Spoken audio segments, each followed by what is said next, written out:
Analogy 1 ঘন্টা কেউ যদি আল্লাহর সৃষ্টি নিয়ে চিন্তা করে সেটা সারা রাত তাহাজ্জুদের সালাত অফার করার চেয়ে উত্তম।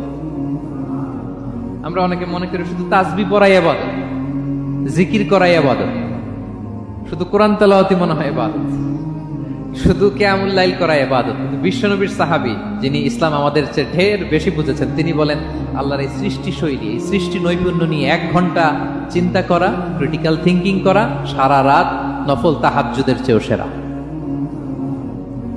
এবার বলেন আমাদের চিন্তা করার দরকার আছে না নাই? ব্রেনটা খাটাবেন তো?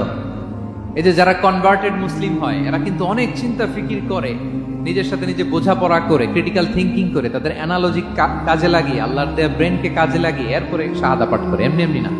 এই যে কিছুদিন আগে আমেরিকান এক পপ স্টার কালেমা পড়ছে না?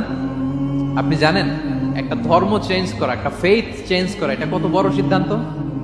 হ্যাঁ, বাপদাদার ধর্ম বয়স 30-40, এতদিন যে ধর্ম মানলাম এটাকে চেঞ্জ করে নতুন ধর্মে কনভার্ট হয়, এটা কত বড় সিদ্ধান্ত? Could you imagine that?